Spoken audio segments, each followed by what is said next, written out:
మిమ్మల్ని క్వశ్చన్ అడుగుతాను భయ్య. ఈ సినిమాలో హీరోయిన్ పేరు అనే దానికి ఒక క్వశ్చన్ ఉంది. ఆ క్వశ్చన్ మీరు వెంటనే ఆన్సర్ చెప్పేస్తే మీకు సినిమా సచ్చినా నచ్చదు. Hi friends, welcome back to my YouTube channel Charan సాయిపి. ఇప్పుడే సీతాపయనం అనే సినిమా చూసి రావడం జరిగింది. సినిమా ఎలా ఉందంటే అంతకేమో నాకు అంతగా ఎక్కలేదు భయ్య.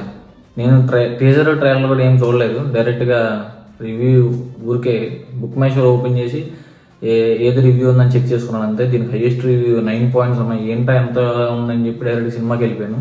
ఏవి చూడకుండా, no expectation, zero expectation. Just cinema పేరు చూశాను, వీళ్ళు ఉన్నారని చూశాను, వెళ్ళిపోయాను. ఒక్క రివ్యూ కూడా చూడలేదు. డైరెక్ట్ సినిమా థియేటర్కి వెళ్ళి చెక్ చేసుకున్నాను. కథ విషయానికి వస్తే వెల్ సెటిల్ అయిన అమ్మాయి ఒక రోడ్ జర్నీ స్టార్ట్ చేసిద్ది. నాకు తెలిసి సినిమా ప్రకారం వైజాగ్ టు హైదరాబాద్కి రోడ్ జర్నీ స్టార్ట్ చేసిద్ది. ఆ రోడ్ జర్నీలో ఏం జరిగింది, రోడ్ జర్నీ తర్వాత ఏం జరిగింది అనేదే కథ అంతా. ఈ సినిమాకి మెయిన్ కావాల్సిందే హీరో హీరోయిన్ కనెక్షన్ భయ్య, కానీ అది మాత్రం జరగలేదు నాకైతే. ఇంకా ఇన్ఫాక్ట్ చెప్పాలంటే ఇది ఒక ఫీల్ గుడ్ సినిమా స్టోరీలో తీసుకెళ్లాల్సిన దాన్ని మధ్యలో యాక్షన్ కలిపేశారు. ఆ ఫైట్స్ అనవసరాన్ని లేని ఫైట్స్ యాడ్ చేశారు. ఒక పుష్డ్గా కొన్ని సీన్స్ పెట్టేసినట్టు అనిపించింది నాకు. మళ్ళీ దానికి ఒక రకమైన పే ఆఫ్ ఇచ్చారు. ఫస్ట్ హాఫే సోసోగా ఉంది. ఫస్ట్ హాఫ్ మంచి సీన్తో ఏదో ఫీల్ గుడ్గా అలా ట్రావెలింగ్ కాబట్టి అలా పోతా ఉంది. సెకండ్ హాఫ్ స్టార్ట్ అయింది భయ్యా, అబ్బా నాయన, నాకైతే మొత్తం పేషెన్స్ టెస్ట్ చేసినట్టే అనిపించింది. క్యారెక్టర్స్ చెప్పాలంటే డైరెక్టర్, రైటర్, స్క్రీన్ ప్లే, ఇంకోటి ఏదో ఉంది భయ్య, 4 ఉన్నాయి. అర్జున్ గారివి డైరెక్షన్ పర్లేదు భయ్య. డైరెక్షన్ స్క్రీన్ ప్లే ఒక మాదిరిగా ఉంది. నాకు తెలిసి ఆ సినిమాలో ఆయన క్యారెక్టర్ కూడా ఆయన స్టాండర్డ్గా ఉన్న క్యారెక్టర్ అయితే కాదు అది. ప్రకాష్ గారు వేసి చేశారు. చర్లా గారు ఉన్నారు, ఎందుకు ఉంచారో తెలియదు. ఏదో వచ్చేసారు, 5 నిమిషాలు కాపాడారు, వెళ్ళిపోయారు. నిజంగా చెప్పాలంటే హీరో హీరోయిన్ పేరే నాకు కొంచెం స్టార్టింగ్ సెట్ కాదు. ఫుల్ డిస్కనెక్ట్ అయిపోయింది నేను. మధ్యలో ధ్రువ వచ్చాడు, సడన్ గా వచ్చాడు సినిమా మధ్యలో. అసలు అతను ఉన్నాడు విషయం నాకు తెలియదు నిజం చెప్పాలంటే. జస్ట్ అక్కడికి వెళ్ళేదాకా నాకు అర్థం కాల. సడన్ గా ఎంట్రీ ఇస్తే హీరో ఎంట్రీ ఏమో అనుకున్నాను నేను. కట్ చేస్తే మనోడు ఎంట్రీ పెట్టారు. అడిగితే ఫ్రెండ్ అంట. ఎండింగ్ లో ట్విస్ట్ ఉంటుందా భయ్యా, మైండ్ బ్లాక్ అంతే. అత్తందో ఇదంతా ఇదే దీనిగా అనిపించింది భయ నాకైతే. నిజం చెబుతున్నా, ఇంతలా చేసింది దీనికైతే ఇంత చేసుడు ఎందుకు అనిపించింది.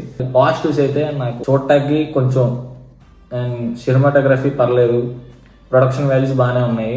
డైలాగ్స్ ఏమో కొన్ని బాగా గుద్ది చెప్తాడు, నువ్వు దీనికి ఫీల్ అవ్వు, నువ్వు ఫీల్ అవ్వాలి సీన్ దగ్గర, వాళ్ళ తోస్తాడు మొహం మీదకి, ఫీల్ అవ్వు దీనికి, అది నువ్వు దానికి ఫీల్ అయ్యి సావాలి అంతే. మంచి థియేటర్కి వెళ్ళాను, ఫుల్ క్రౌడ్, చూస్తే మైండ్ పోద్ది మీకు. పెడతారు అది కూడా మైండ్ పోద్ది మీకైతే. అక్కడక్కడక్కడ ఇద్దరిద్దరు ఉన్నారు. ఎందుకు, వాళ్ళు కూడా వ్యాలంటైన్స్ డే 4 కూర్చుంటా వచ్చారు. నాకైతే నేను చూసిన దానికి, నేను అనుకున్న దానికి నాకైతే మ్యాచ్ అవ్వలేదు ఆ సినిమా అయితే. కనెక్ట్ అవుతాం. సినిమా అంత స్లో బేస్డ్గా ఉన్నా, ఓ మాదిరిగా ఉన్నా సినిమాకి మనం కనెక్ట్ అవుతాం. హీరో హీరోయిన్కి ఏదో పాయింట్ మనం సెట్ అవుతాం, కనెక్ట్ అవుతాం. ఓకే ఇది అని. వీళ్ళు ఏందో హీరో కన్నా కొంచెం అటు సెట్ అయ్యాడు అనుకున్నా. ఎండింగ్ లో పెట్టాడు భయ, ఆడ చచ్చిపోయింది నాకు. మ్యూజిక్ భయ, అబ్బా మధ్య మధ్యలో ఆ మ్యూజిక్ నేను ఏదో వేరే పాట కమ్ చేస్తున్నా. పాటలు కూడా తెలుగు డబ్బింగ్ ఎవరు చేశారు కానీ ఆ తెలుగు డబ్బింగ్ కూడా సెట్ కాలేదు. మధ్య మధ్యలో హీరోయిన్ డబ్బింగ్ సెట్ కాలేదు. లిప్సింగ్ అక్కడక్కడ మిస్ అయిపోయింది. ఎంతైనా కనెక్ట్ అయినట్టయితే ఫ్లోలో వెళ్ళిపోయి. స్టార్టింగ్ అంతా డల్ అనిపించింది, ఫుల్ డల్ మోడ్లో వెళ్ళిపోయింది సినిమా. నాకు స్టార్టింగ్ 10 నిమిషాల్లోనే అర్థం అయిపోయింది నీ కథ అయిపోయింది వాళ్ళని. మీరు ఒకవేళ వెళ్తే సినిమాకి, నేను కొన్ని డౌట్స్ అడుగుతాను, అవి చెప్తానంటే వెళ్ళి చూడండి. చూసిన తర్వాత నేను కొన్ని డౌట్స్ అడుగుతాను. ఇప్పుడు ఆ డౌట్స్ ఏంటో మీరు క్లారిఫై చేయగలిగారా అంటే సినిమా చూసిన తర్వాత నా కామెంట్లో చెప్పండి. 1, హీరోయిన్ పెళ్ళి ఎందుకు చేసుకోకూడదు అనుకుంటాను? ఎందుకు చేసుకోకూడదు అనుకుంటుంది? సరే, ఎండింగ్లో ఏదో ఆన్సర్ ఇచ్చారు, అది కన్విన్సింగ్గా ఉందా లేదా మీకు చూసిన తర్వాత చెప్పండి నాకు. 2, హీరో ఫస్ట్ హాఫ్ అంతా ఒక ఎండింగ్లో ఒక ట్విస్ట్ ఇచ్చాడు, మరి దీనికి ఇదంతా చేసుడు ఎందుకు అనిపించింది నాకు. హీరో స్టార్టింగ్ అంతా నేను ఈ మ్యూజిషియన్ని, నేను గిటారో సంథింగ్ వాయల్ అనేది ఉంది, అది వాయిస్తున్నాడు. కట్ చేస్తే అది కాదు భయ, కానీ దాన్ని యూజ్ చేసుకుని వాళ్ళు పాటలు పెట్టారు. ఫస్ట్ హాఫ్లో సీన్లన్నీ ర్యాండమ్ ఒకళ్ళు వస్తారు, కనిపిస్తారు. ఎక్స్పెక్టెడ్ సీన్స్ జరిగితేనే కొంచెం సెట్ అయినట్టు ఉంటుంది. వాంటెడ్గా పుష్ చేసినట్టు ఉంటాయి కొన్ని. ఇప్పుడు ఫ్యామిలీ వస్తుంది, ఆ ఫ్యామిలీ ఉండిద్దని అర్థమైపోయింది. వాళ్ళు వచ్చినప్పుడే చిన్న ప్రాబ్లం రేజ్ చేస్తారు, అది ఎలా సార్ట్ అవుట్ చేస్తారో కూడా అర్థమైపోయింది. సెకండ్ హాఫ్లో వాళ్ళు ఊహించుకున్న కథా చిత్రం స్టార్ట్ చేస్తాడు భయ్య, పావుగంట 10 నిమిషాలు. అది వాళ్ళు ఊహించుకున్నారంట, వీళ్ళు ఊహించుకుంటారు, వీళ్ళు ఊహించుకున్నారని చెప్పి వాళ్ళు ఫీల్ అవుతారు, వాళ్ళు ఫీల్ అయినది వీళ్ళు ఫీల్ అయ్యి లవ్ చేసుకుంటారు. అమ్మ బాబోయ్ నాయన, ప్రతి సినిమాకి 200 పెడుతున్నానంటే ఎందుకు పెడుతున్నాను, ఏం చేస్తాను ఆలోచిస్తాను భయ. నేనైతే నా 200 న్యాయం జరిగిందా లేదా అని అనుకుంటాను. నా 200 కదా న్యాయం జరగలేదు. ఇది 3వ వీడియోగా 4వ వీడియోకి వెళ్ళి ఎలా చెప్తున్నానంటే నేను చేయలేను. నేను ముందే ఫస్ట్ రివ్యూ అప్పుడే చెప్పాను, థియేటర్ దగ్గర నుంచి డైరెక్ట్గా వచ్చేస్తాను, డైరెక్ట్గా వచ్చి కూర్చొని నాకు ఏమనిపిస్తుందే చెప్తాను, ప్రాసెస్ ఏం డీల్ ఏం ఫిక్స్ కాలేదని. ఫీల్ గుడ్ అంట, ఫీల్ గుడ్ అనే సీన్ తప్పితే ఇద్దరు ఫైట్లు పెడతారు భయ్య. అర్జున్ గారి సీన్ ఉంటుంది ఒకటి సెకండ్ హాఫ్లో, అది రిలేషన్ సీన్ ఒకటి ఉంటుంది, ఏం ఉండదు అక్కడ, జస్ట్ ఒక్క డైలాగ్ చెప్పి వెళ్ళిపోయింది అంతే. ఒక్క డైలాగ్తో మనోడు ఫీల్ అయిపో, దానికి ముందు ఎంత క్రూయల్గా ఉండేవాడు, అలా కట్ చేసి అమ్మ ఒక డైలాగ్ చెప్పాను మారిపోయాడు వెంటనే. అంత ఈజీగా మారిపోయేదానికి ఎందుకు భయ్యా అంటే ఆయన క్యారెక్టర్ చెప్పేస్తే సినిమా అర్థమైపోద్దని చెప్పారు భయ్య. ఇంటర్వ్యూలో చూసాను నేను, నా క్యారెక్టర్ చెప్పాలంటే సినిమా అంతా చెప్పేయాలి అన్న.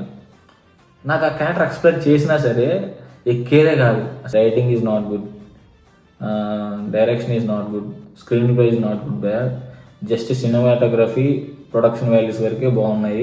మ్యూజిక్ కూడా నాకు అంత ఏం ఎక్కలేదు. మరి అది మన దృష్టిలో పెట్టుకున్న సాంగ్స్ వేసారో తెలియదు, లేకపోతే తమిళ దృష్టిలో పెట్టుకున్న సాంగ్స్ వేసారో తెలియదు. తెలుగు తగ్గట్టు సాంగ్స్ ఎందుకు పడలేదు నాకు అర్థం కాలేదు. సాంగ్స్ పడే ప్లేసెస్ అయితే బాగానే ఉన్నాయి, ఎందుకు పడలేదో నాకు తెలియదు. ఒక సాంగ్ బాగున్నా ఏదో పెట్టిన దానికి న్యాయం అనుకున్నాను, ఒక్క సాంగ్ కూడా నాకు క్లిక్ కాలేదు. నా రివ్యూ ఇంతే భయ్య. Thank you.